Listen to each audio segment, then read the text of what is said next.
Good evening. I'd like to call the meeting to order for Monday, May 23rd. Would you please stand for the allegiance and the invocation by Councilman Souza?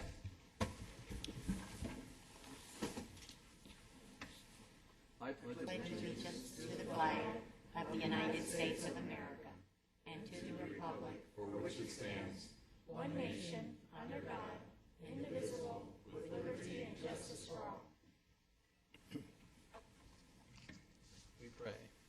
Heavenly Father, guide this council in its deliberations this evening, and we ask you to protect our employees, both from police and fire and regular employees, and especially for our military who are serving this country abroad and here at home. We ask all this in your name. Amen. Amen.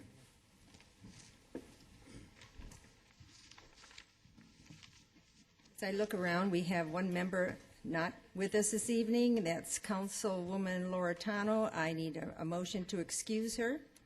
So moved. Second. Thank you. A motion is made by Councilman Souza and second by Vice Mayor Pizzillo. And all in favor, say aye. Aye. Opposed? The ayes have it. There are no expenditures to ratify, so we'll go right into communications. And let's start with You Are Not Alone, Yana. Survey results by Rose Beals, Police Department volunteer. Rose? I was going to say Rose is not here now. You've changed, Rose. Good evening, ladies and gentlemen of the council. And I am obviously not Rose. My name is Robert Bell, and I represent Northern Arizona University's Masters of Administration research team that was asked to perform a survey and program evaluation of the Goodyear Police Department's You're Not Alone program. So I'm here to present the findings here, briefly. Excuse me, can the people in the back here, does he need to move that a little closer to him? Thank you. Okay. Just a brief background on the program. It is operated by Goodyear Police Department's Volunteers and Police Services. The purpose of the program is to provide regular phone calls and necessary home visits and elder outreach program. Our program evaluation consisted of two surveys, a participant survey of people currently enrolled in the program and a community survey of potential enrollees into the program. We're going to cover the participant survey quickly. The method, we mailed surveys to the current 80 program users of the You Are Not Alone program with an option for them to reply either via U.S. mail or online. The key takeaways that we were able to recognize from the survey, 62% of the participants are extremely satisfied with the program. To contrast, of the 57 total respondents, only 2 expressed any type of dissatisfaction with the program. 40% would like to see an increased frequency of calls that the department makes. Right now, it's a weekly call to enrolled participants.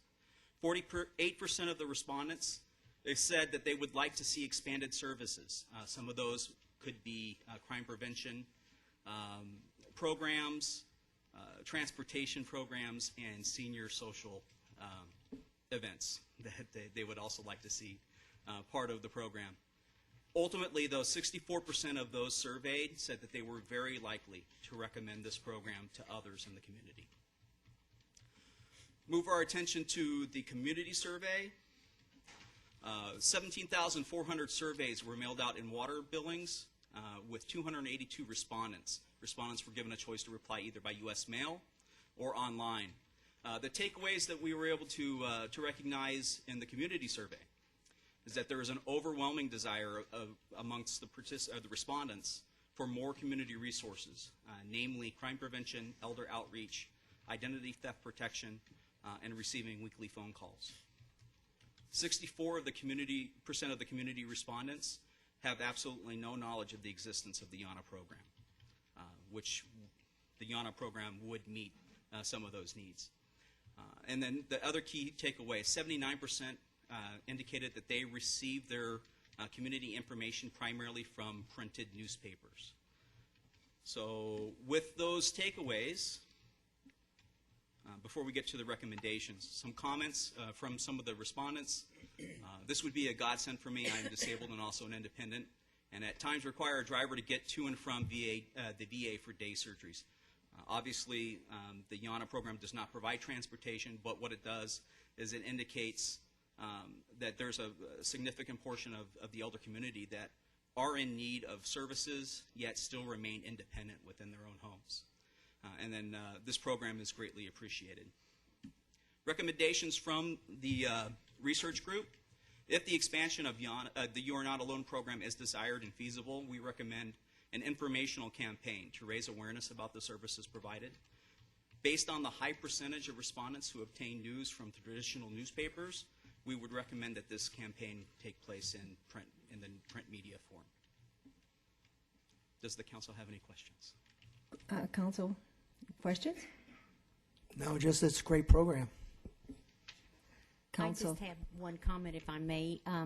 I am assuming that the YANA volunteers do tell the community that are involved in this program that they can contact the Area Agency on Aging for transportation issues, as well as other senior concerns, because that is actually our senior network for all of Maricopa County. Yeah, you'll have to forgive me that I'm not an actual representative of the You're Not Alone program, but it is our understanding, the research group, is that community referral services are part of the services they provide. Mm-hmm. Councilman Souza. Thank you, Mayor. You say that you sent out surveys through the water bills. That is correct. What about the people north of I-10?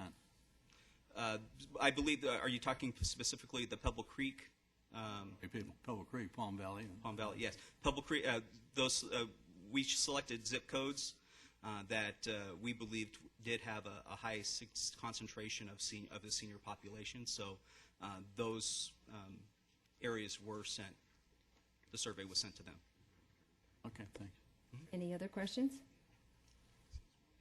I want to thank you, Mr. Bell, for your presentation, and I want to thank Rose Beals, and I think we need to give her a round of applause because she started this program.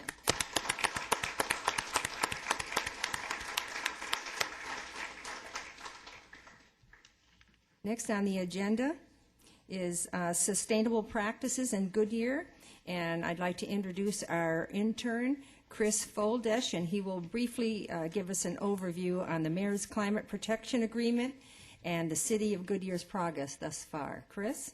Okay. So June 18th is Solar Day, the longest day of sunlight in Arizona. The sun is the most abundant and powerful source of energy for the Earth. As solar and other clean forms of energy are so important to our future, we felt it was an appropriate time to highlight what the city has been working on in the area of sustainability. Sustainability is providing our current needs without compromising the ability for future generations to meet their own needs.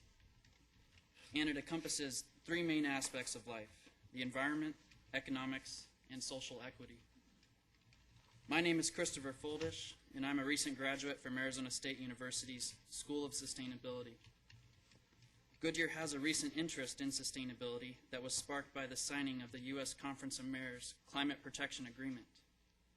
Goodyear then reached out to ASU for help, and over the last several months, I have been working with the city as their sustainability intern to help aid and give direction, help with an emissions inventory, and catalog current efforts so that suggestions can be made at a work session in the near future. With a population of about 65,000, the city of Goodyear is still a relatively young city. It has reached only about 10% of its projected growth. The city has arrived at a critical moment in time for decision-making, as new growth is around the corner. Construction of a new major mall is soon to be underway. This will be a significant addition to the city and the West Valley alike. It is expected to attract new residential communities and businesses in the city of Goodyear. Being on the cusp of significant growth and with no real guidance in the direction of sustainability, there is a great potential for the city to grow inefficiently, with resources becoming scarcer, energy costs rising, and freshwater sources shrinking resiliency, and lowering our impact on the environment are becoming vital issues. My hope is that by showing Goodyear the importance and many benefits of sustainability, it will become a major part of the city's focus. The introduction of a recycling program and energy efficiency upgrades has been a good start for the city, but there is still enormous room for improvement. Cities set policy in pivotal areas, such as building and electric codes, water use, trash flows, resource management, land use, and transportation. All of these areas should be looked at with an emphasis on sustainable principles. And Suntech was supposed to speak today, but they couldn't be here. So I'll leave it with that, and we will do the solar proclamation. All right, well, I'm sorry to hear that they are not able to be here this evening. So before I read the proclamation, Chris, since they're not going to be here, I would just like to make an observation. Would Drew Bacon come forth? And also Rob Antoniak from APS. I know you didn't want to come forward, but I'm asking you to come forward. You know, they tell me I'm an American, do what I want now, so I'm kind of doing that, okay? Okay, the reason I've got them up here is because it sort of is a kind of a badge I wear on my chest here, because I live at Pebble Creek. And during the time that we were working on Senate Bill 1403, I went to the community, the environmental club at Pebble Creek, and I beseeched our group to call and write and help pass this solar bill. And I called Drew, and he came to the aid of this. And of course, you know, APS, even though we're a public entity here, they're very involved in the solar part. Pebble Creek, our community, continues to lead the state in residential solar electric.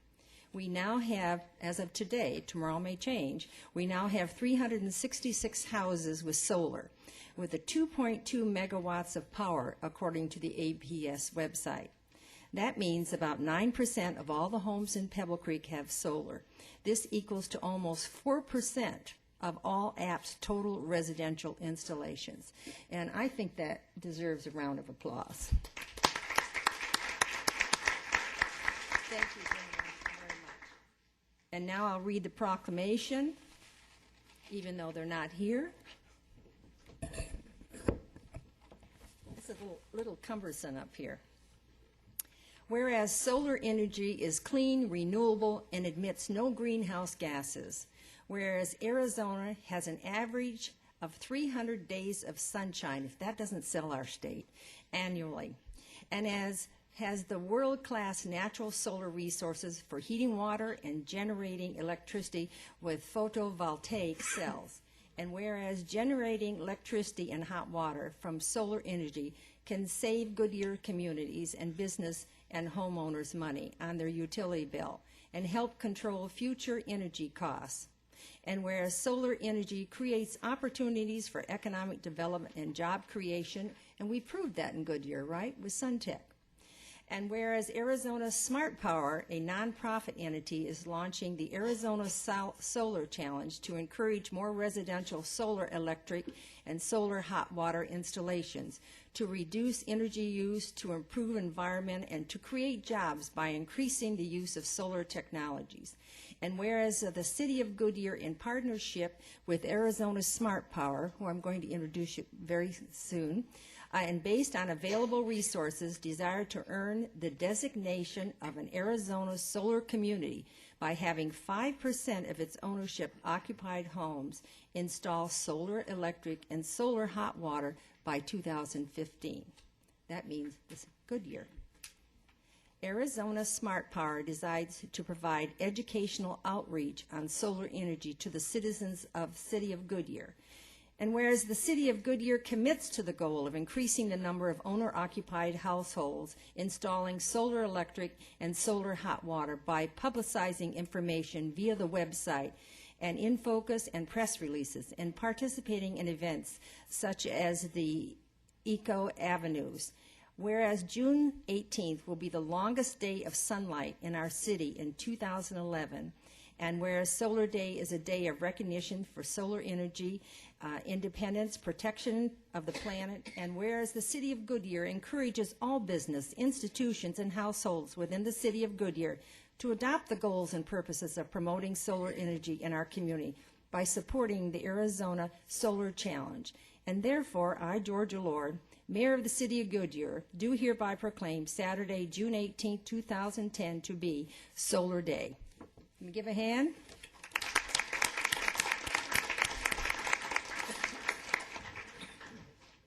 And now, I would like to come forth and invite Patricia Laswell from, oh, she's not here, I'm sorry, Tony Brochert from Arizona Smart Power to come up.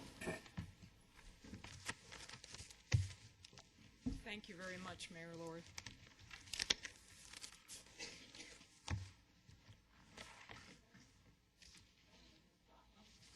Recently had coffee together, and so we had a long discussion on how important all this was and what it was going to do for our city.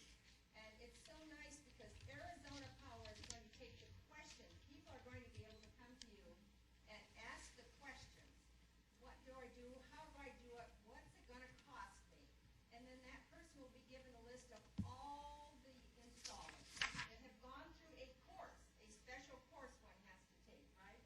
So I have to tell you, I am so proud that Ben Junior and I love to have your friendship. Thank you very much.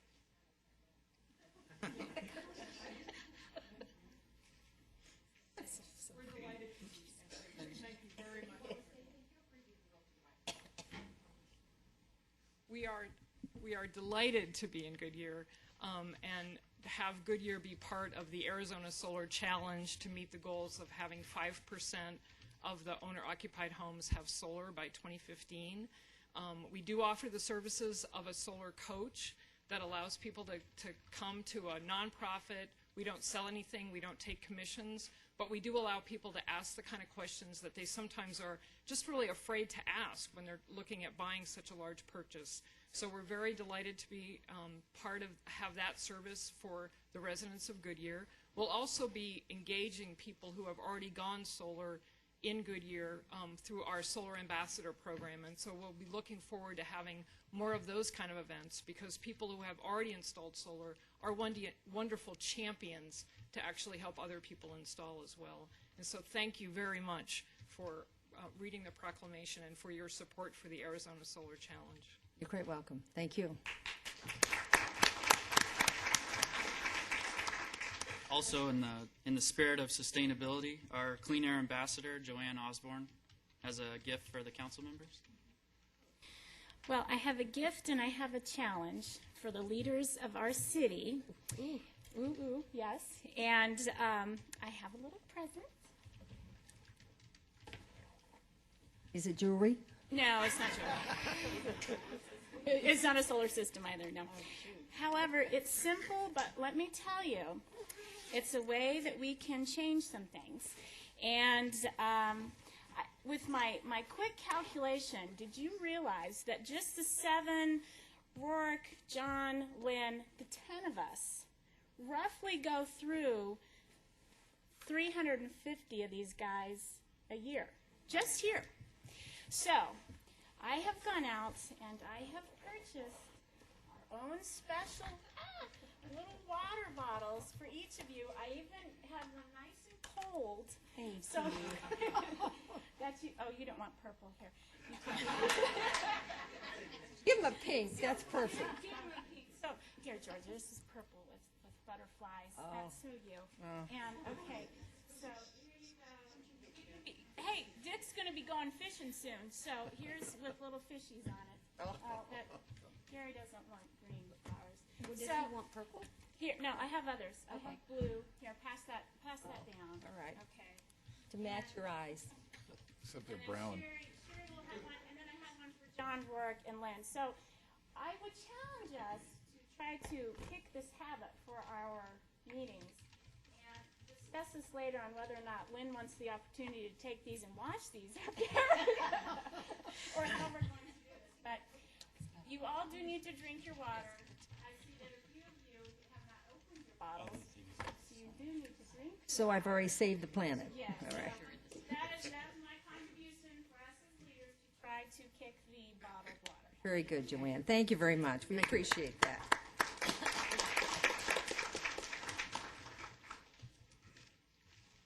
Now is the time for citizens' comments and appearances from the floor. Do we I have? do have one. Okay. Dave Schock. Dave?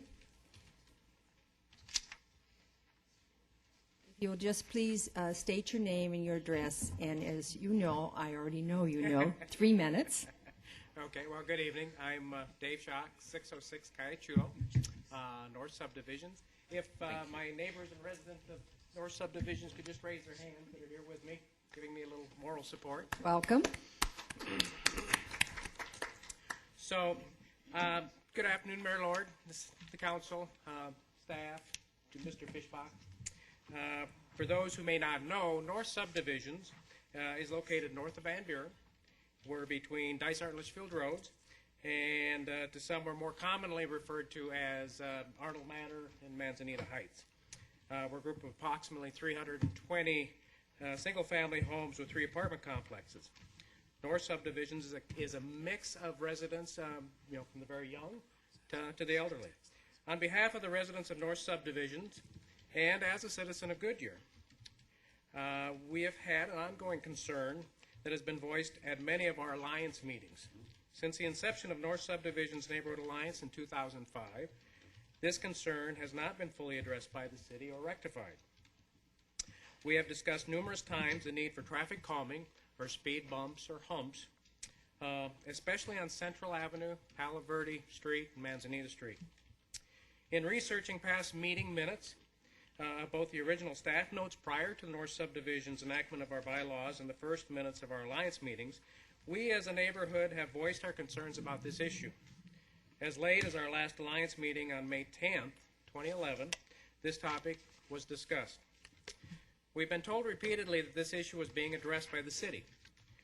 On September 25th of 2007, at our regular North Subdivisions meeting, we were informed that the city was developing a calming program policy, and the city staff would specifically be looking at Test Drive, Auto Drive, 137th Avenue, as well as Cayadovie and Central in North Subdivisions.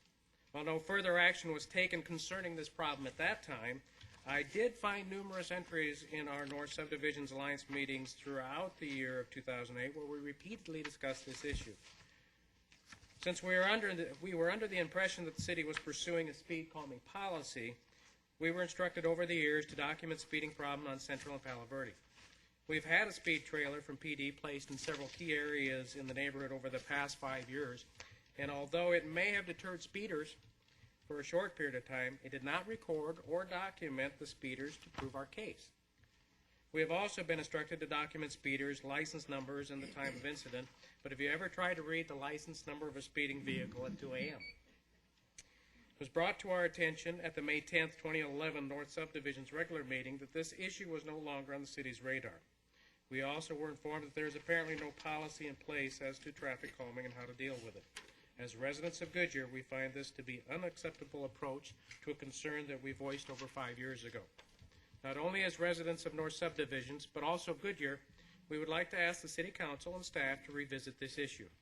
Residents at risk in our neighborhoods because we are not taking a proactive approach to slowing down speeding offenders. Reasoning given for this lack of policy has been the speed bumps or humps are destructive to emergency vehicles such as fire trucks and police cars. We feel in North Subdivisions that the safety of our children and the lives of our residents are worth more than the cost of a truck or a car. We ask that the City of Goodyear take a closer look at implementing a traffic calming policy. Thank you. Thank you. To explain to the audience, there are some limitations. We can respond to criticism, you know. We can and ask for an investigation and from the city manager. And this is a non-agenda item, so City Manager, will you be looking into this for us?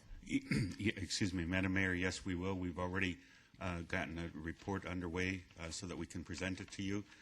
We are meeting with the staff within the next week or two, and we'll be presenting to the council a draft of an agreement or a draft of a policy that you can take a look at before your break. Mr. Schock, thank you very much as the president of your organization to coming forth. Thank you very much.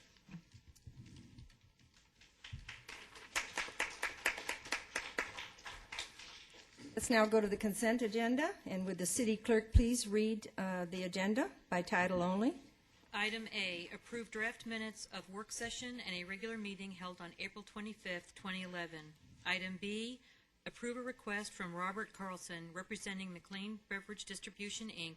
for a new Series 4 liquor license number 040770008 for McLean Beverage Distribution located at 14149 West McDowell Road. Item C, appoint 2 commission members to serve on the Youth Commission for a 2-year term and 1 commission member to serve for a 1-year term. The following citizens have been contacted and have agreed to serve on the commission. Terms expiring on May 31st, 2013, Victoria James and Cambria Nelson. Term expiring on May 31st, 2012, Jeanette Hopper. Item D, appoint Wally Campbell as representative and Joanne Osborne as the alternate to the Maricopa County Community Development Advisory Council. Item E, adopt Resolution 11-1431 declaring and adopting the results of the general election held on May 17, 2011, and ordering the recordation of such resolution.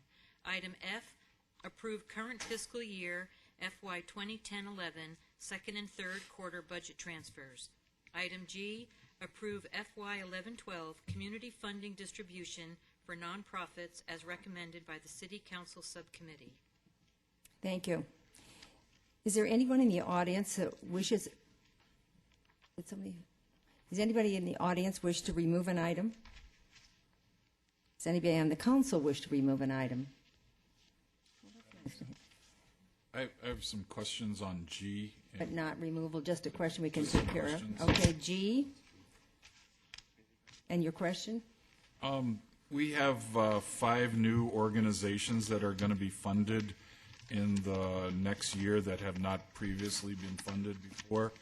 Would it be possible to have a brief description of what these organizations do? Do we have someone here? Parrish? A one or two sentences, Parrish. It doesn't have to be long.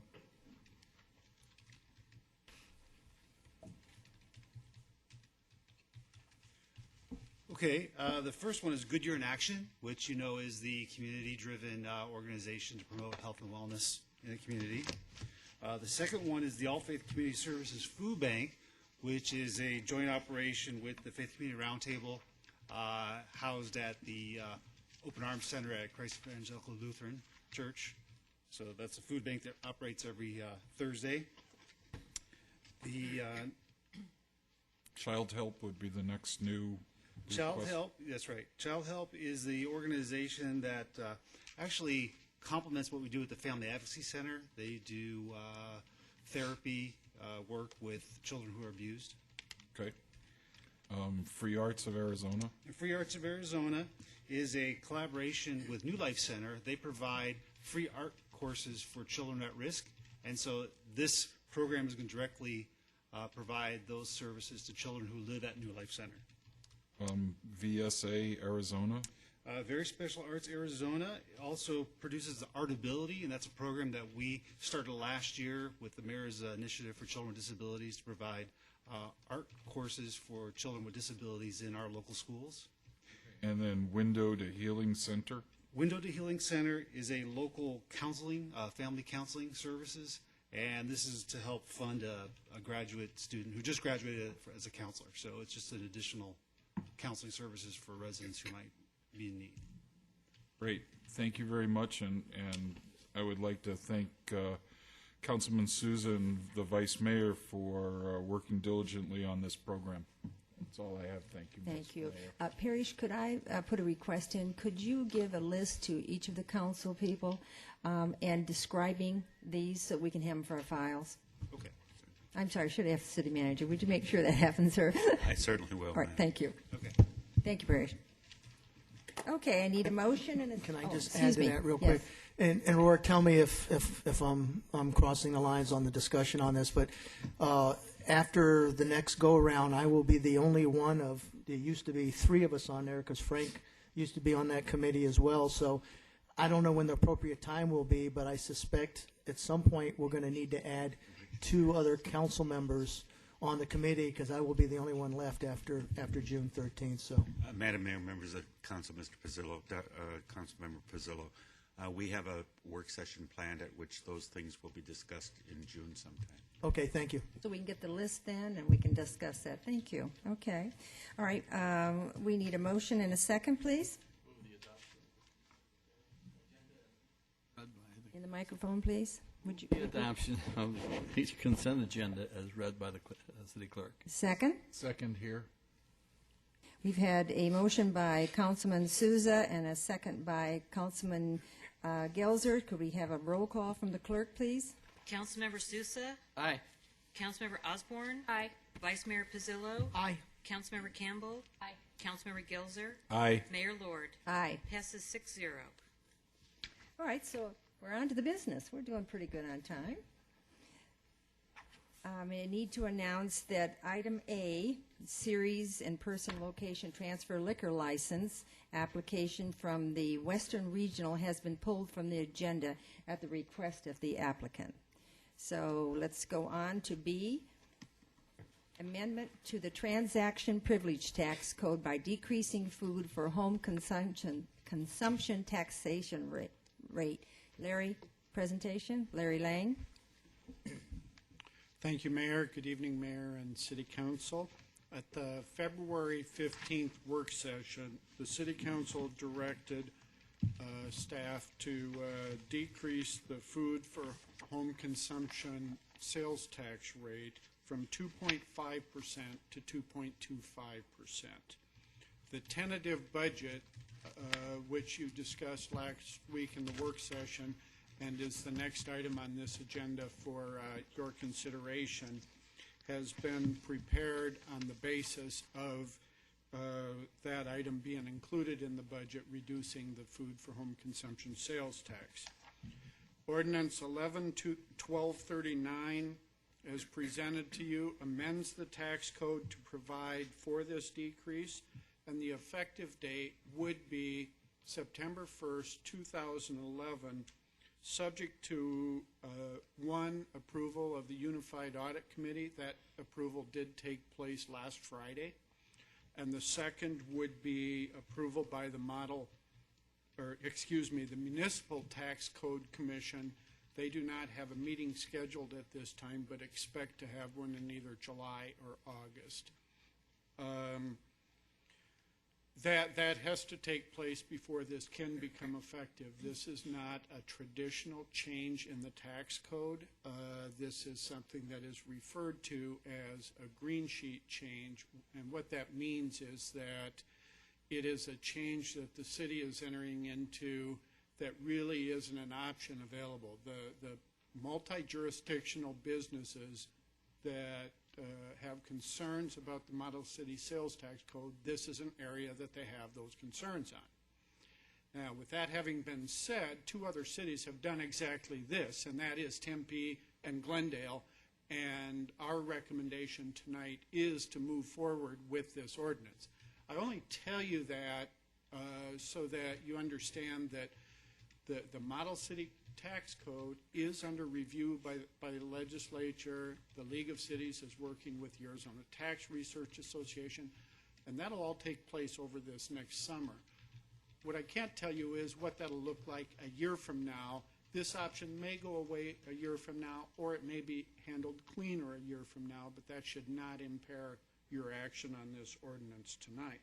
So based on the council direction already given, I would recommend adoption of ordinance number 11-1239. Answer any questions you may have. Save the questions here. The questions now, or after we do the motion? Let's do the motion first, ladies and gentlemen. Clerk, could you Yes. please read the resolution? Adopt ordinance 11-1239 relating to the privileged license tax, amending the city tax code by decreasing the food for home consumption rate of taxation from 2.5% to 2.25%, providing for severability, designating an effective date, and making provision for existing contracts. Thank you. Could I have a motion and a second, please? I would like to move that we adopt ordinance 1239, please, as read by the clerk. Second? Second.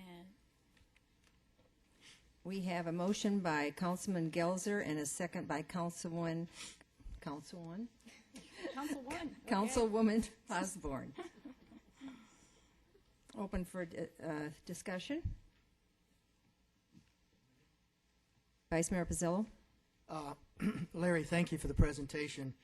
Some of the concerns I had earlier, well, first I'll couch. I think it's a great thing that we're starting a year earlier bringing down that half-a-cent sales tax. And this is part of it.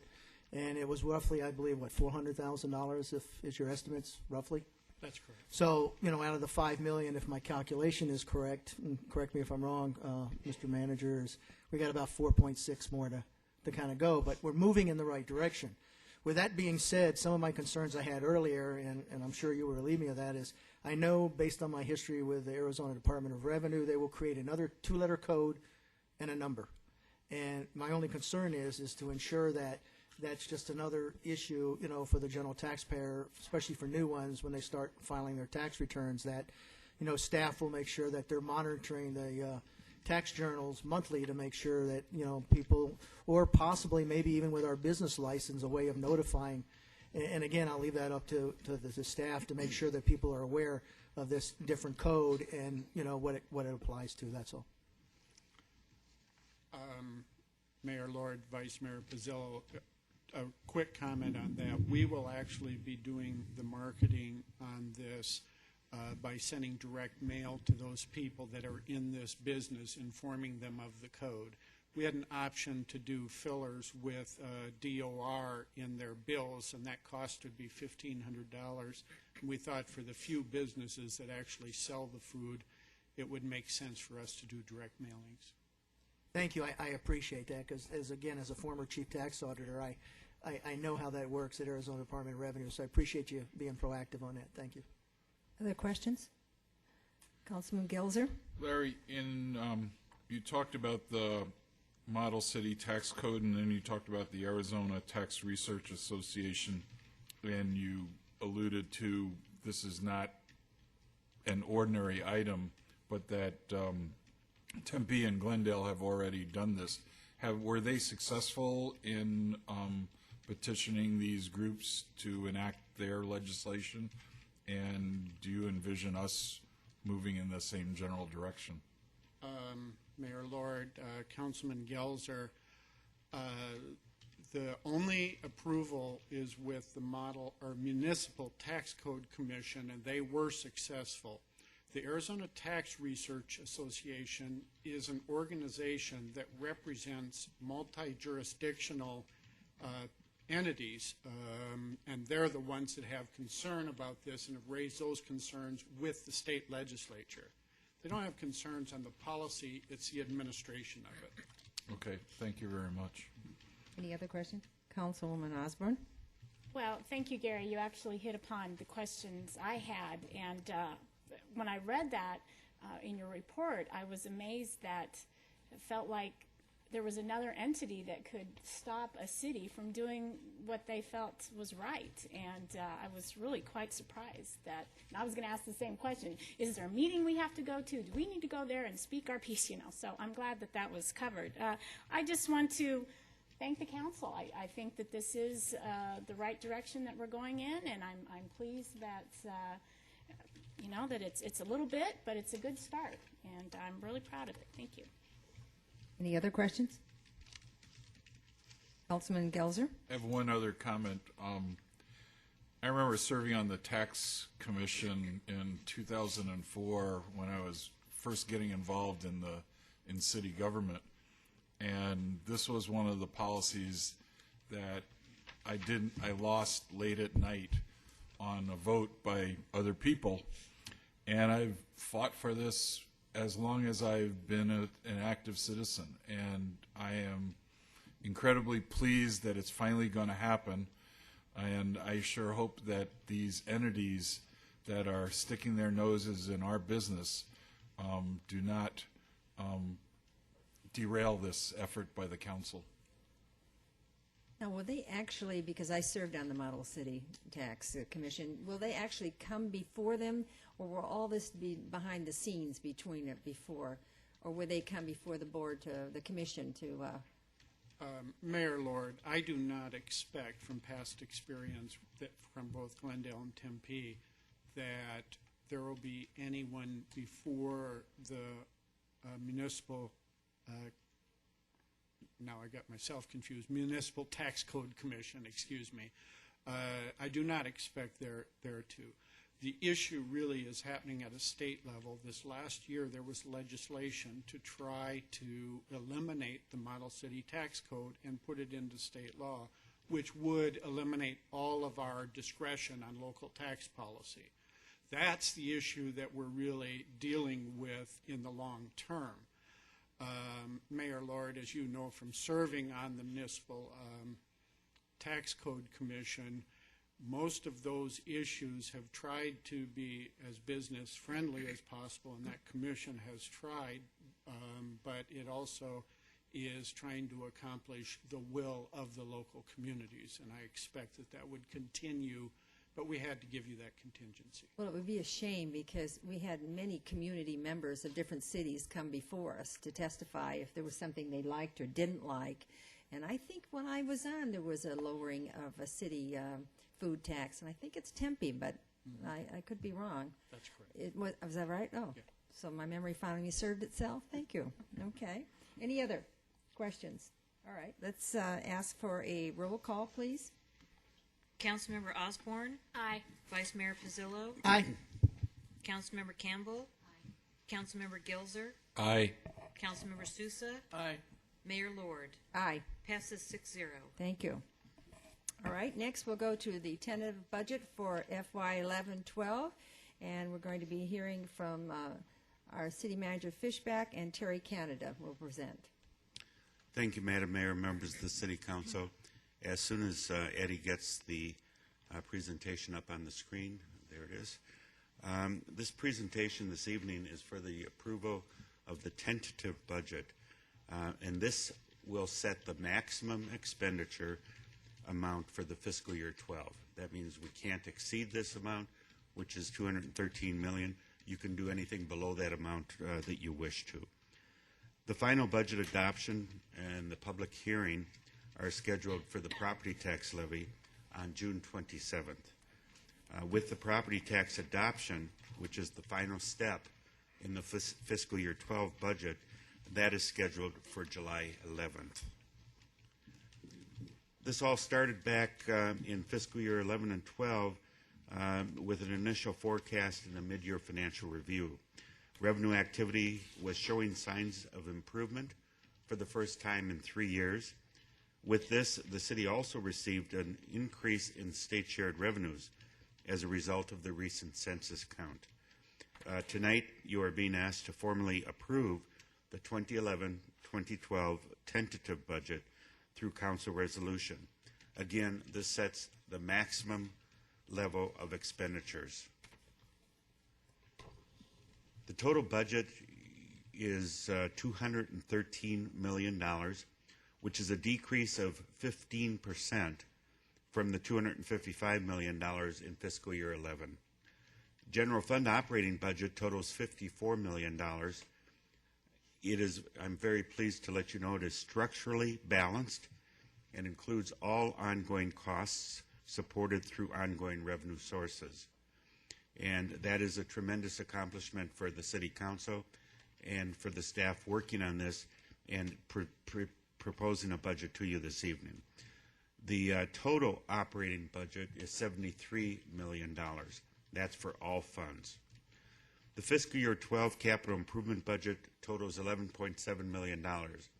As you'll recall, this is different than the budget that was proposed to you that we discussed last week. And what that is it accounts for the $5.7 million that we put into the budget from funds that we have on hand in order to implement the M&I Bank settlement that you approved last week. So that is totally consistent with the numbers that we have shown you. The utility enterprise funds are totally self-sufficient this year for the first time. Previously, they were subsidized by the general fund, and in this coming fiscal year, there will be no general fund subsidy to the utility funds. The proposed budget ensures the city's fiscal stability. General obligation bonds were recently upgraded from A+ to AA-. That's Standard & Poor's, and from A1 to AA2, which is Moody's rating. The food reduction is included in the budget as proposed at the amount of $375,000. The equipment reserve funding for technology and vehicle replacement is totally budgeted. The quality of life that we are addressing, Parks and Recreation, we maintain all service levels, and historic Goodyear improvements are included also that we reviewed with you last week. Priority projects for streets, Public Works Corporate Yard, Loma Linda Park improvement design, and traffic signals are also included in the base budget. This is a new slide. It's based on old information that we have provided to you, but it's employees per 1,000, and it shows the tremendous decrease that the city has been able to implement over the during the recession. We have gone from fiscal year 7 and 8, where we had 10.12 employees per 1,000, 10.01 employees per 1,000 without the ballpark, down to, in fiscal year 11 and 12, 7.74 employees per 1,000, or 7.35 employees per 1,000 without the ballpark. During this same time period, our population has gone up 17%. And during that same time frame, the number of positions have gone down 14.3%. So this is another tremendous accomplishment that the City Council has been able to achieve. This shows a comparison to other cities and the employees per 1,000. You go from a low of Gilbert of 5.5 to a high of Tempe, which is 10.65. And you'll see we are there at 7.77, and with the new census figures in the new budget, that's 7.74. The changes to the proposed draft budget that we reviewed with you last week are shown up here on the screen. The fire department occupancy inspection fee has been removed from the budget. We will be bringing back to you a repeal of that at a future council meeting, and we will also be discussing that with the council over the next few months. The inclusion in the capital improvement budget of the $5.7 million, which was approved as part of the M&I Bank settlement last week, has also been incorporated into the budget. And as I've already mentioned, those dollars are in hand and in the bank from the letter of credit that we received several years ago.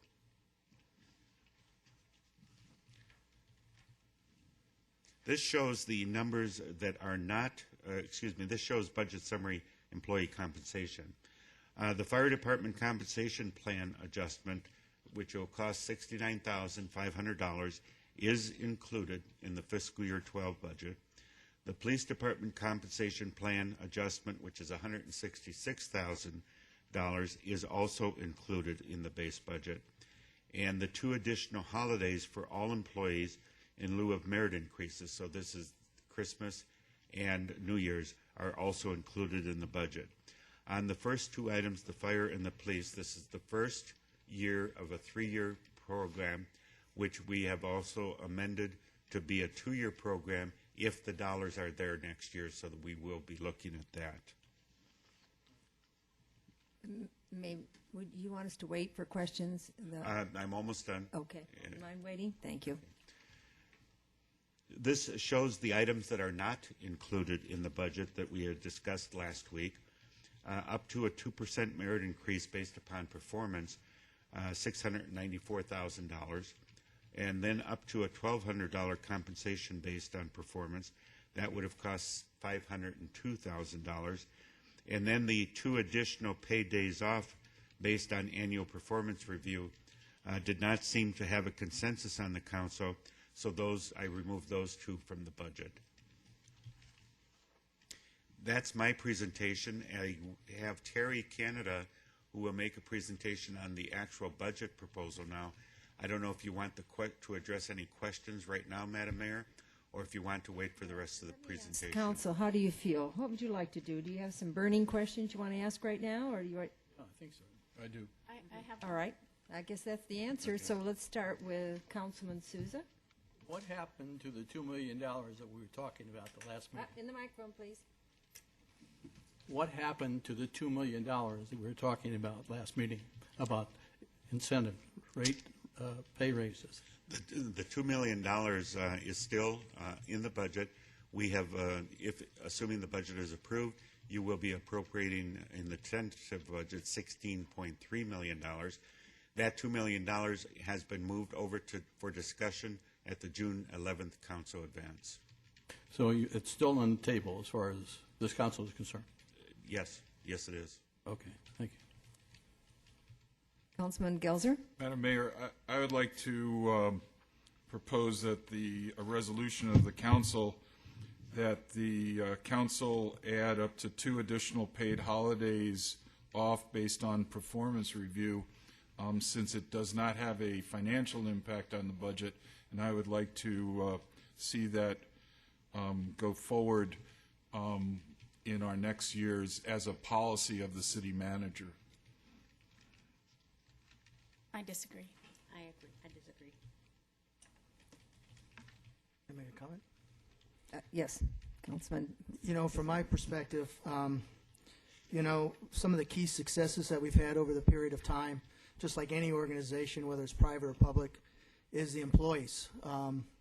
They've been asked to do more with less, as you had mentioned tonight. They've gone from, and again, these numbers are low. I remember when I was there was over 590 employees the year before that. So you've gone for over 11 employees per 1,000, now to under 7.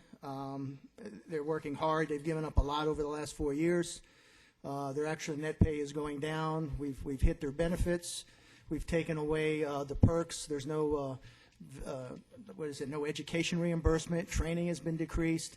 Their deductibles have gone up, and yet they're still doing an excellent job out there. And how do I know? My emails are not lit up. And trust me, when things go wrong out there, I get emails.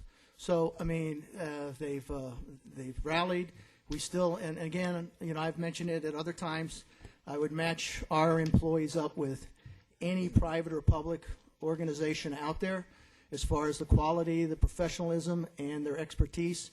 And from my perspective, at some point it would be nice, you know, from a review, and again, we're looking at a pay for performance, which we haven't had for 4 years, there's some way of saying thank you for doing a good job, and the cheapest and the most cost-effective way is a couple days if they meet their criteria, and one's exceed and one's not. You're looking at an extra day for meets and 1 extra day and exceed. The cost isn't there.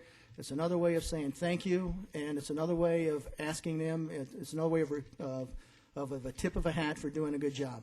From my perspective, it's cost-effective. It doesn't hurt us from a dollar standpoint, so I can support it. Madam Mayor, if I may just add one Yes.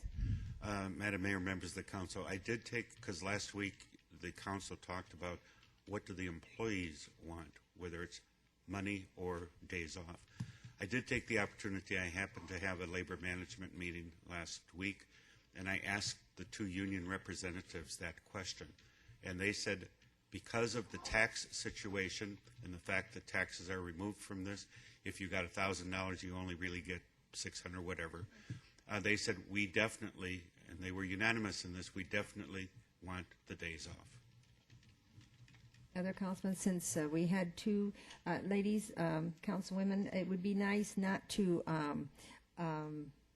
speak out like that, yay or nay. I would rather recognize you and then have you express your feelings. I know the emotions. I'm kind of, you know, I've been guilty of that before. So if you could refrain from that until you're called upon, and then please express your feelings. So Councilwoman Campbell, go ahead. I would like to discuss this, please, at our retreat, along with the $2 million that's on the table. I think this is something that all of us need to talk about. We discussed it before. That's totally up to the council that you have a motion. Did not have a consensus then and I would like to have it when we have all of our council present to talk about it. That's all. Councilwoman Osborne? Well, I would have to agree with that, because part of the things that we're discussing is potential performance-based compensation, is other potentials, and if we have it all on the table at once, including those 2 days, I think that gives us a better package to discuss, and I think we should be doing that at the work session. I mean, if we were to continue talking about these 2 days, I could also bring in the fact that $742,000 have increased to our health care bill for benefit to the employees. So that in itself, the fact that we are going, $750,000 in health care benefits that are increasing, we are going to be paying for it. That's the benefit in itself. So, I mean, all these things put together, we need to talk about, and I agree with Councilmember Campbell that, I'd rather do it when we can talk about it all at once and figure out what we can come to consensus together on. Well, as your mayor, I have to, I want our employees to know that I appreciate all the patience they've had, all the extended work they do. I just know in my assistant, who helps me with so much, works two positions right now. And she's getting paid for one position, and she does a very good job at it, no complaints, and she's just one of many of our employees that really, really work hard for the city. And I agree with you, Vice Mayor Pizzillo, the calls, they're not there. So that says they're doing their job. On the other hand, my crystal ball does not tell me what the economic development, what the economy is going to do next year. We have trends, but they're not positive trends. We don't know what the federal government's going to be doing, and we certainly don't know what the state's going to be doing. And so, shared revenues, everything's at risk. So just to give a blanket bonus, cash bonus at this time, I just think it would be irresponsible of me to take the taxpayers' money and use it when many of them haven't gotten raises and haven't gotten many of these benefits. But I do believe that the 4 days, if it's total 4 days, is what it ends up, it would be worthwhile to our employees. It is not going, John, right? It's not going to cost us a significant amount. Is that correct? It will not cost in dollars anything extra to the budget. The budget will not change because we will manage our way through it. And that's why the vacation days, the 2 extra vacation days. There is no extra cost in the budget. Cost in the budget. But I just want to make sure, I'm not saying there's no cost, because but no there is extra cost productivity. in this budget, That's the correct. 2011-12. It gives them time with their families. It gives them time to travel. It has lots of positives to it. So I'm still leaning towards that. But I am certainly, I'm looking at the council. I don't see consensus. I think we're going to have to bring this back and be talking about it at our retreat. Is that where we're at here? Well, they waited 4 years, so 1 more week or 2 more weeks doesn't make. No, I know how you feel. And Well, hey, listen, I'm if it was there, I would do it. I do have a question. I don't know if this is the right time to do that. The letter we got, is it right to address that at this time? The letter about the contingency fund? Oh, I would guess so, yes, it's a Okay, budget. well, my question is, so I just bring it up right now. We received an email today, and there was a citizen questioning whether or not it is legal. This person happened to work in city government, and I don't remember the city, and he said, is it legal to use the contingency fund in this manner to pay bonuses? So I throw that Yes, out. Did it we is. find anything out about that yet? I mean, basically, as Rourke said, I think last week, the contingency fund is just that. You can spend it on anything that the council wants that's legal, and this is legal. All right. He questioned that he said he thought that cities weren't allowed to do that. And that's why I throw that out to you. And I almost responded to him today when you sent that to me, that the city council had removed that from the table, so, Yeah, but that okay. is not on the table right now. All right. Yes, Councilman Osborne? I apologize. You know, I just really wasn't prepared to have this discussion. Oh, that's all right. You know, I thought that it was going to be part of our June 11th retreat and talk about that. And I want our city's employees to realize that I value every one of them.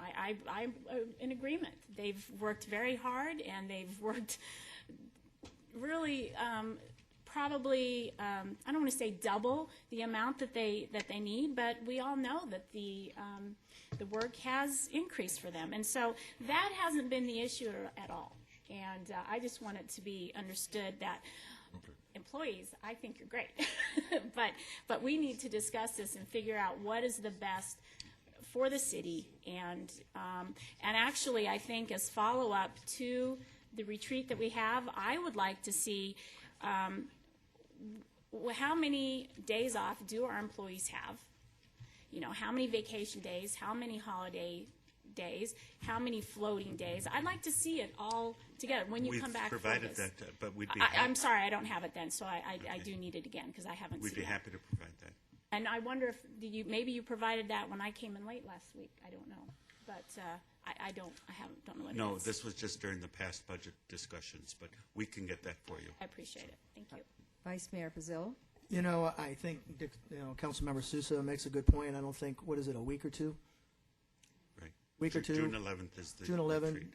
is going to be, that, because apparently there's a lot of different views up here on how this should be addressed. So if we wait another week or two, as the other council members up here on the dais say, I don't see any harm in discussing it at the other and to see if we can come to some type of consensus. Any more discussion?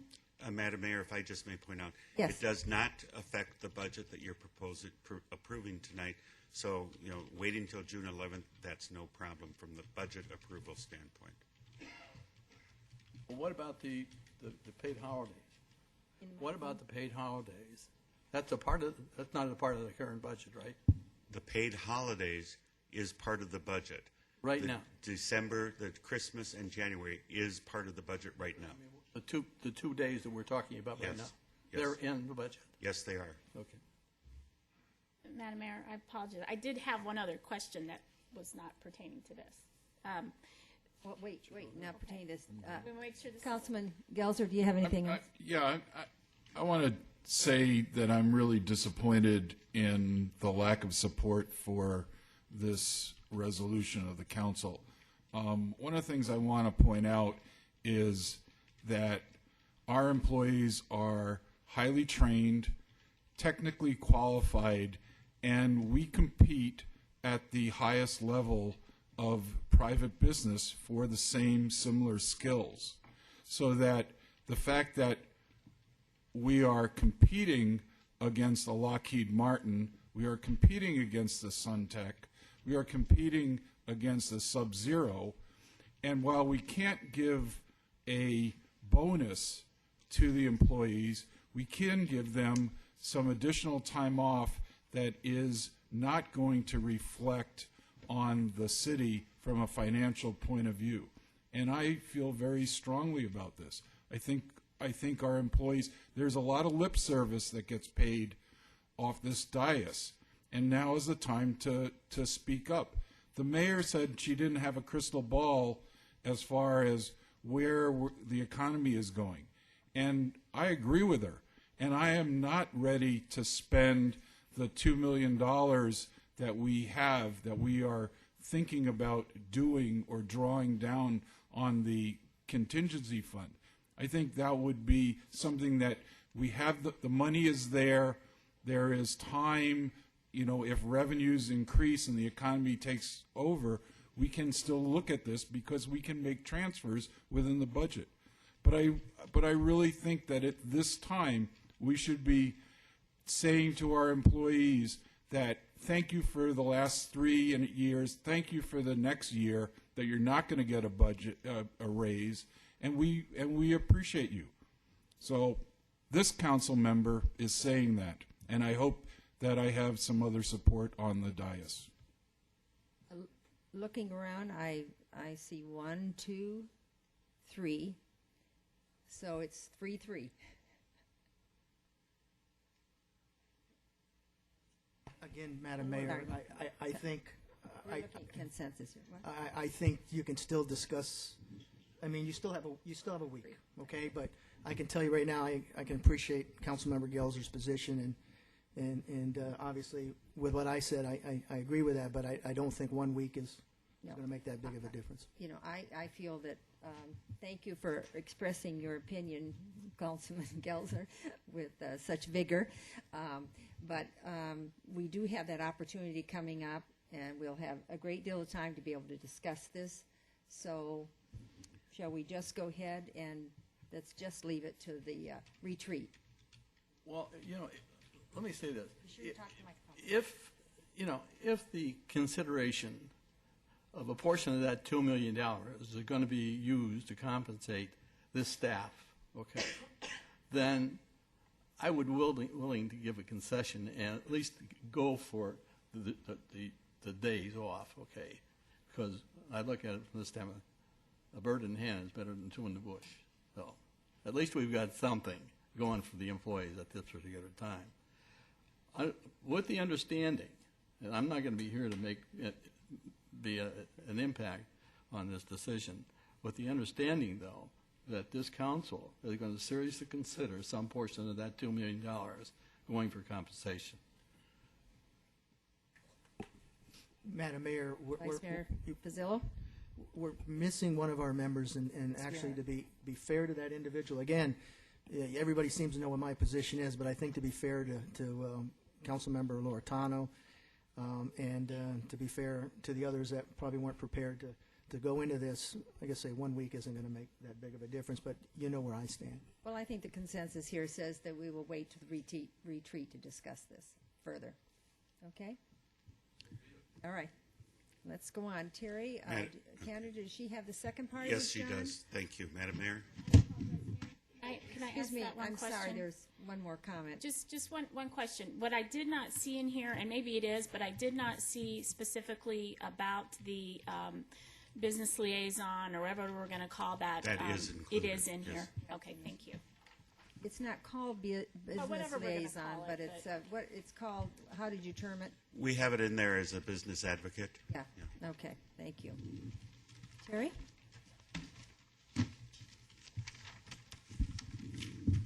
Good evening again, Mayor and Council. I will talk more about the numbers and the technical part of the budget than following John. So where does your money come from? Again, this year we're going to budget sources at $213 million. Some of the major sources would include fund balance, which a lot of that is for your carryover program. I think it's around $30 million. We also have put in here, I'll call placeholder in the event that we get some development or a possible improvement district of $50 million. $75 million comes from taxes and surcharges. That's everything from your property tax, your sales tax, your court fees, the Litchfield Park agreement, just a number of general government revenues come in for there. $26 million is from utility user fees. That would be your water, wastewater customers. And I think right around $6 million is from the sanitation customers. We have a appropriation in here for or estimating revenues from grants of about $10 million, a little bit higher than we've seen in the other years, but we're hopeful that we'll get some grant funding in to offset some of the city costs here. And then development impact fees, which go specifically for capital projects, are about $5 million. On the other side, for the expenditures, again, we're estimating $213 million. Largest component of this is capital. One time it is your capital improvement program. It also includes that placeholder for the development fees, carryover for capital, and any one-time there are some appropriation for equipment replacement and vehicles. We also have debt service, at $23 million. That is all your PIC debt, your general obligation bonds, water sewer revenue bonds. There's a small amount for payment for McDowell Road debt that we pay too. Operating at $73 million. That includes all funds. It's basically the salaries, the commodities, and the contractual services to run all the city services and programs. And you'll see $16 million in here for the rainy day fund as well. Operating expenditures by department. Combined fire and police represent about 35% of the total budget. It's about $25 million. The next largest department is Public Works. That was combined, I think, 2 years ago. It represents the next 27%, about $19 million. As you can see, some of the other larger departments are in there at their percent and their dollar amount. In the lower right-hand corner, all other, that would be city manager, court, clerk, economic development, some of the smaller departments, and they represent about 8% of the operating budget. I just wanted to point out again, we're happy and we're pleased that we're at a structural surplus, although not large. It is going the right direction with sources at 62 million, uses at 54, and then transfers of 7, which again represents a positive number. General fund revenues, we've reviewed this before. I just want to point out there is $5 million in here from the sales tax increase. It is a substantial amount of the sales tax coming in. We have reflected the decrease for the food for home consumption sales tax, as well as a large increase in state shared.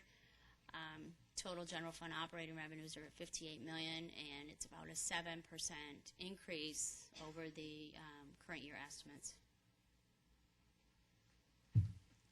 We have a chart here for the 2-year tax levy. The tax levy is projected to go down. Total revenue coming in for primary is about $6.3 million. That goes to support government operations. The secondary property tax is estimated at $4.4 million, and that does go to retire the general obligation debt.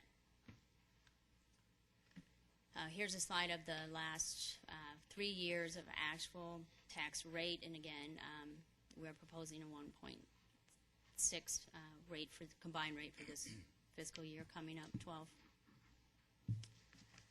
This chart right here is a comparative chart of neighboring cities. You can see we're about right in the middle there. All the cities are going through the same process right now, and so a number of them have proposed change on their tax rates.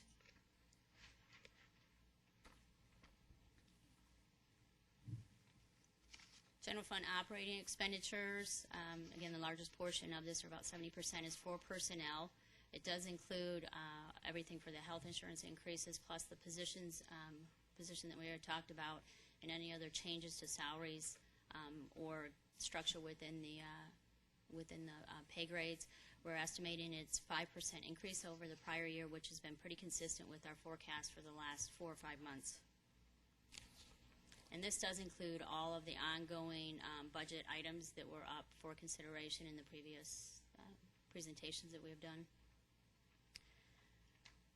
So if there are no questions on the operating budget, I'll move again to the capital. I'll be fairly brief here. We've reviewed this a couple times.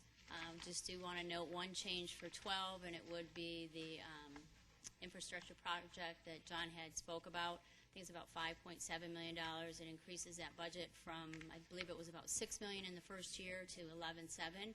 Total would be for 5 years $41.9 million. Again, by project type for fiscal year 12, with that additional project, it is categorized as a street infrastructure project. It would bring the streets category up to about $9 million for a total of $11 million, and then you can see the other smaller categories, and we've discussed the individual projects. Funding sources to support the capital projects. There's $2 million in general fund, another $1 million from grants. We have included the $5.7 from reserve. Impact fees from the various areas, public works, streets, water, and reclaimed. Again, totaling $11.7 million. That concludes the technical portion of the budget presentation. Where do we go from here tonight? We are asking for adoption of the resolution. We'll be coming back at the end of June for final budget adoption and the public hearing on the tax levy. Following that meeting would be the July 11th adoption of the tax levy, which would conclude the fiscal year 12 budget process. Okay, so let's go on to see if there's anybody in the audience that would like to speak on this. With that, let's have the city clerk read the resolution, please. Adopt Resolution 11-1430, adopting the tentative estimates of the amounts required for the public expense for the City of Goodyear for the fiscal year 2011-12, adopting a tentative budget, setting forth the receipts and the amounts estimated as collectible for the previous fiscal year, the amount proposed to be raised by direct property taxation for the various purposes, giving notice of the time for hearing taxpayers for adopting a budget and fixing the tax levies. Could I hear a motion, please, and a second? So moved. Second. Heard a motion from Councilman Souza and second by Vice Mayor Pizzillo.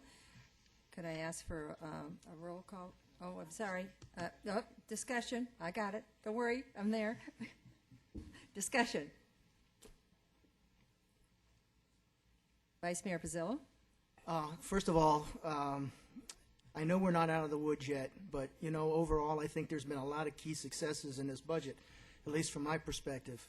When we first started this process, one of the things I asked for the city manager, and I know the others have as well, is to bring us a budget with no structural deficit.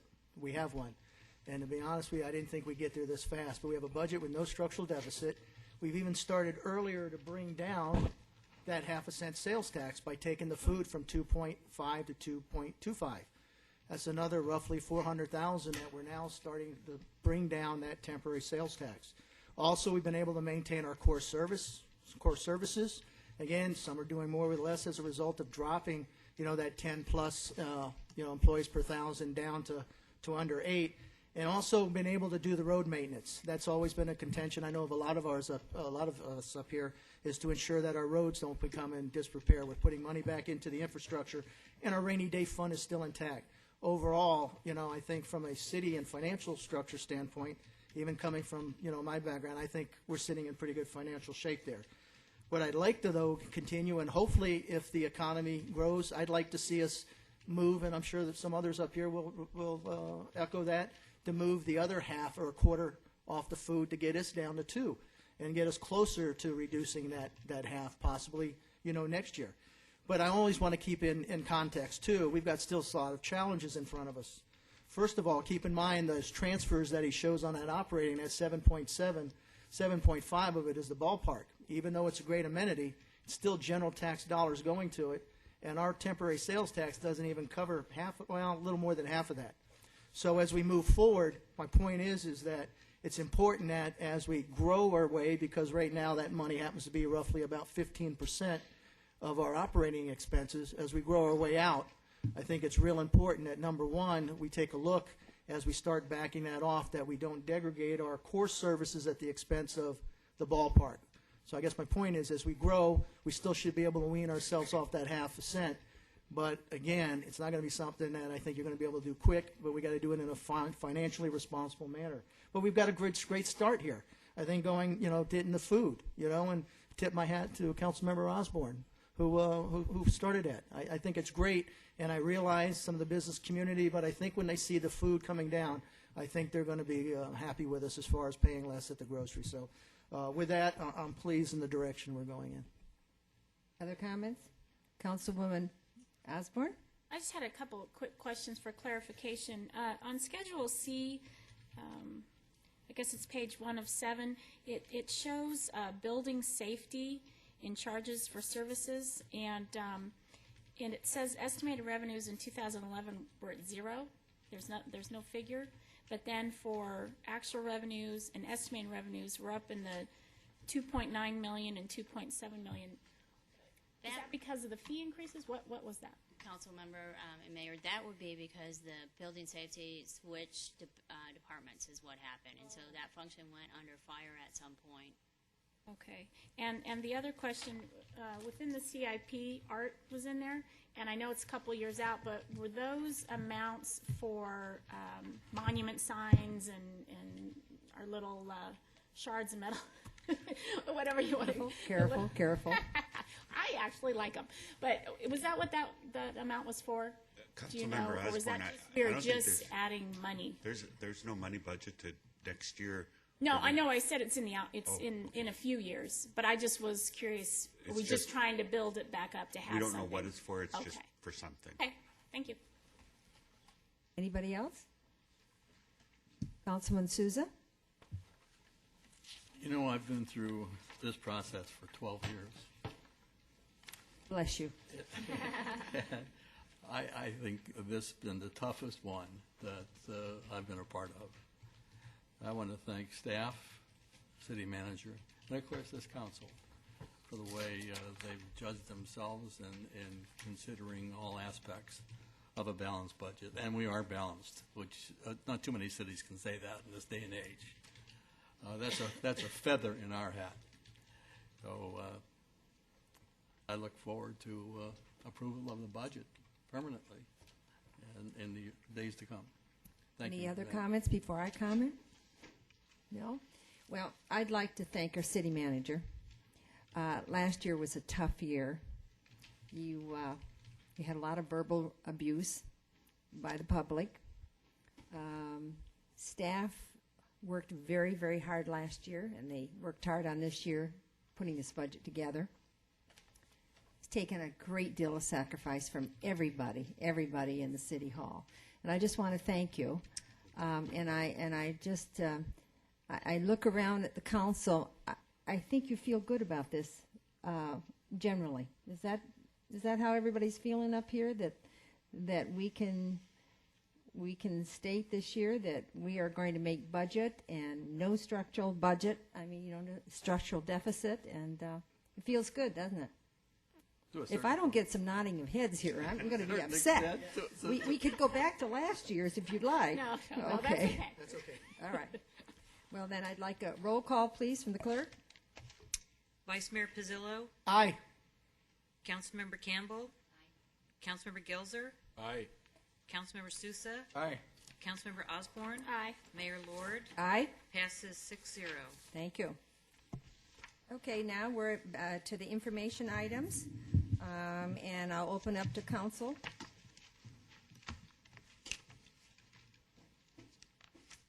Everybody had a quiet week?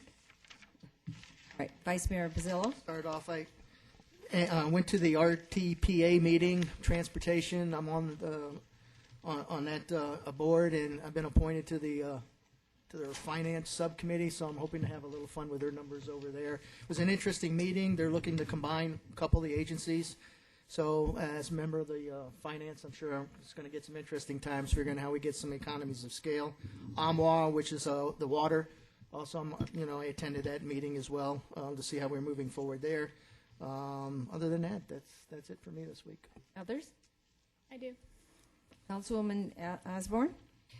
Just wanted to let you all know, last week when we were having our work session and I was very tardy, we were having a situation with MAG's Continuum of Care of Homelessness, and as you all, I think most know, I'm the chairman now, and Congratulations. this was the most contentious meeting that in the 2 years I was vice chair we'd had, and the issue was that the point-in-time street count, which showed in the street count a third less homeless people, had the stakeholder community of homelessness very upset because that actually wasn't true. So I just want to let you all know that homelessness has not decreased 30%, but that just so happened that the way the methodology of the street count happened this year was different than previous years, and that single point in time showed a decrease. I also attended the Homeless Youth Connection board meeting, and good or bad, I really don't know, but I was very honored that I had been nominated to be the president, the vice president, and the secretary, and I said no.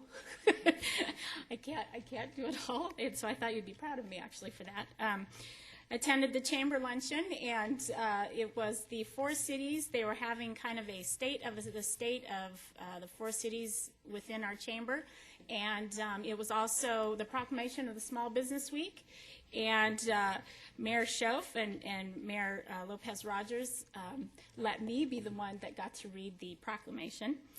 And Georgia and I, Mayor Lord and I, did attend the Urban Land Institute Forum, which was very interesting. And I got to be the keynote speaker for the Trinity Resource graduation, and that was pretty thrilling. So that was my week. Thank you. Any other councilman? Councilman Souza? Well, I did my swan song at Historic Goodyear, accompanied by the mayor and the vice mayor. It was good to see so many people. We started at a minimal number of people who participated in the program. And there were about, I would say, 50, 60 A people room there. full. Yeah. Absolutely. And that did my heart good. They did give me a letter of appreciation, which I appreciate very much. I just hope Joe carries on the banner for the group, because you got to realize that, that is where Goodyear began. And that has always been my idea by being representative of those folks. And they are dedicated not only to their historic Goodyear, but to the city as a whole. Thank you, Madam Mayor. Anyone else? Councilman Gelzer? Fine. Oh, you're fine. Well, then I'll tell you what I've done this week. I attended the West Valley EMS Awards ceremony, and we had two of our people get awards. Is Chief Paul Lutzy still here? Is Dave Acero here? Well, then, would you mind coming up? Come on. This is worth taking the time, okay? There was a new award by the West Valley Hospital called the Dr. Paul Johnson Award. And I understand this was a doctor in the emergency room who was quite young and died suddenly. Is that? Yeah, that's correct. He was actually the director of the emergency department. So, we went a few weeks ago and read over all types of situations, emergency situations that had happened in the area. And the Buckeye mayor was there. Several of us then read all of these EMS situations, and we chose the ones that we thought deserved awards.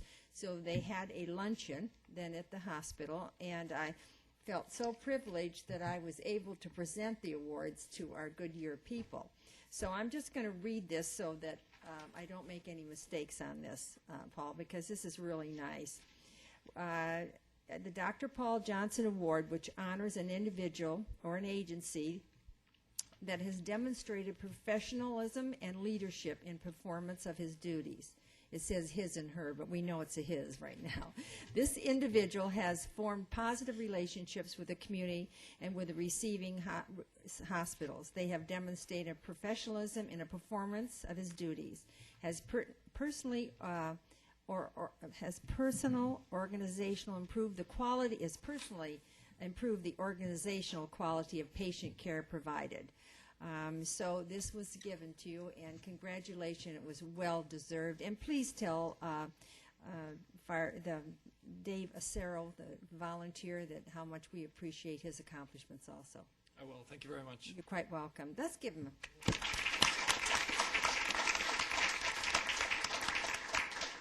I attended the Historical Society, and I'm trying to attend at least one meeting this year of all the homeowners associations and the alliance meetings. It's a great opportunity for me to meet the neighborhood and see what's going on. And sometimes it does cause you a little extra work in the city, but we felt it was worthwhile, right, Wally? The other thing I want to tell you is that our youth commission has caught some attention. So Parrish Spies, I really appreciate his work, because the vice mayor of Oro Valley and town manager Jareen Watson came to my office this week and sat down and wanted all the information they could gather on our youth commission and how successful it was and is. So I thought that was just very good. We also attended a briefing at the GPEC with the other mayors on the failure of our jobs bill. Everybody is still in mourning on this, but they tried to help us through this, as well as bringing my ambassador group at another meeting where all the businesses attended. We must have had over 100 businesses attend to want to know why that jobs bill was not signed by the governor. And I think that, one other thing I want to add is, You know, so many times we keep hearing this thing about our businesses and we're unbusiness friendly and they're not expanding and all of this. And I go to a salon called Blondes by Default. Does that make any sense? Anyway, this young couple started this business about 2 years ago, I think, maybe 20 months ago. And Saturday, I attended a sort of a fashion show, hair fashion show and product show, celebrating an expansion of their business.